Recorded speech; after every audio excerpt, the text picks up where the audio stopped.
Buenas noches, doctor. Voy a hablarles sobre el pequeño resumen que hice acerca de las determinaciones de los signos y síntomas de trastornos temporomandibulares en pacientes adultos de odontología de la Universidad de los Andes.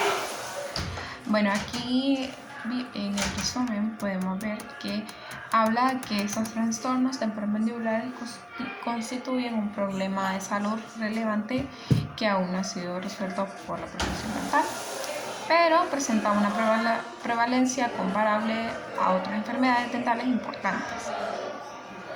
Entonces aquí se propone determinar los signos y síntomas más frecuentes de los trastornos temporomandibulares en casos clínicos y controles.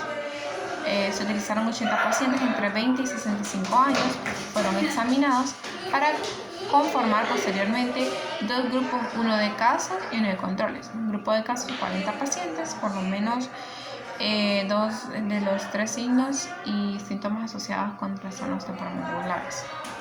Y tenemos el grupo control, que son pacientes que manifestaron no tener ningún tipo de sintomatología. Ambas muestran pacientes fueron examinados clínicamente utilizando los criterios diagnósticos de investigación de trastornos temporomandibulares. Bueno, dentro del examen clínico que se realizó incluyó la palpación de los músculos masticatorios, extraorales e intraorales, medición de los movimientos mandibulares, detección de los sonidos articulares, muy importante por cierto. Y dentro del síntoma más frecuente se encontró que fue lo que es el dolor de la cara, la cabeza, el cuello, con un valor menor del 1%, y los casos clínicos mostraron que mayor limitación de los movimientos mandibulares de apertura. Sin embargo, esto no definieron de los controles en los movimientos laterales derechos y protrusivos.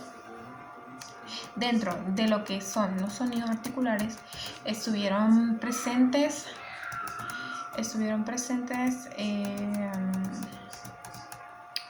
en un 51% del total de la población examinada, siendo más en el grupo control 35%. Los resultados indican que los signos y síntomas de los trastornos temporomandibulares son más severos en casos clínicos y no obstante no existieron diferencias estadísticamente significativas en la presencia de estos sonidos articulares, o sea que fue un menos del 5%. Ok, introduciéndonos a esto, dentro de la etiología de estos trastornos, pues se han generado controversias y conflictos y pues múltiples de hipótesis. Según un estudio epidemiológico realizado por Corsini en el 2009, aproximadamente el 75% de la población presenta al menos un signo clínico de disfunción asociado a trastornos temporomandibulares y el 33% de la población tiene por lo menos un síntoma de estos.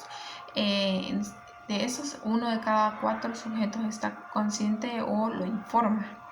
Y los trastornos temporomandibulares se caracterizan básicamente o principalmente por lo que es el dolor del aparato estomatológico o la disfunción de este mismo.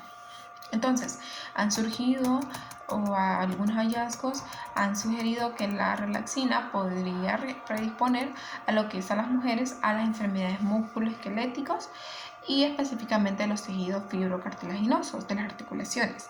Entonces, por comprender la integridad de esto por la degradación de sus matrices directamente a través de la introducción de metaloproteinasas. Entonces aquí se ha encontrado que hay una correlación en lo que es estadísticamente ha sido significativa entre la severidad de los síntomas y la edad de las mujeres.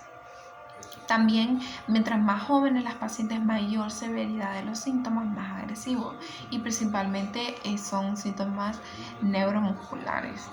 También se señala que la prevalencia de estos síntomas disminuye con el aumento de la edad en ambos sexos, de 19, 20, 21 años. Entonces, dentro de los resultados de esta investigación, aquí pues se realizó un estudio descriptivo de corte transversal aquí para determinar lo que es los síntomas y los signos del trastorno temporomandibular en pacientes adultos. Y el síntoma más reportado por los pacientes del grupo 1 fue el dolor en la cara, el cabeza y cuello, un 80% de los hombres, 91% de las mujeres, mientras que los sonidos de la articulación temporomandibular fue el síntoma más frecuente en los pacientes del grupo 2 o del control. Entonces aquí sería que el 40% de hombres y 24% de mujeres. En general se encontró que la frecuencia de síntomas fue más alta en mujeres que en hombres. Y la diferencia entre dos grupos de estudios es estadísticamente significativa, en un nivel de menos del 1% para todos los síntomas y excepto para el apretamiento dentario nocturno.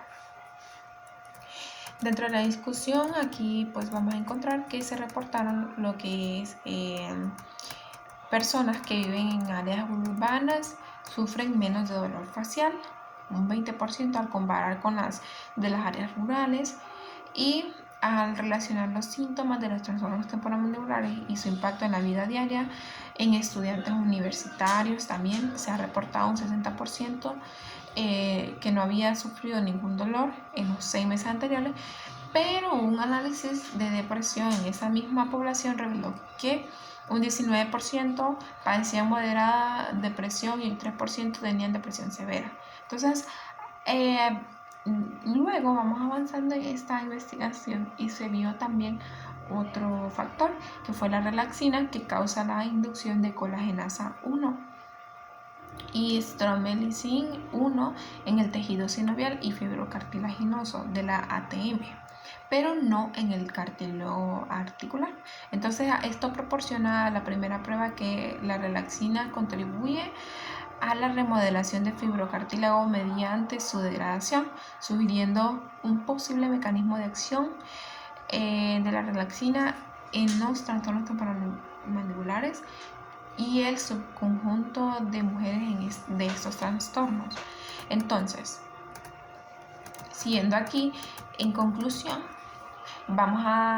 pudieron concluir que el síntoma más reportado por los pacientes del grupo 1 fue el dolor en la cara y la cabeza y cuello. En el grupo 2 fueron los sonidos de la ATM, como habíamos mencionado anteriormente. Y la frecuencia de estos síntomas fue más alta en mujeres que en hombres.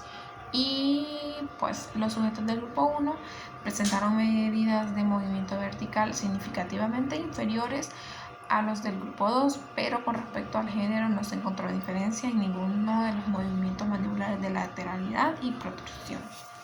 Bueno, esto fue todo por lo de mi resumen. Gracias.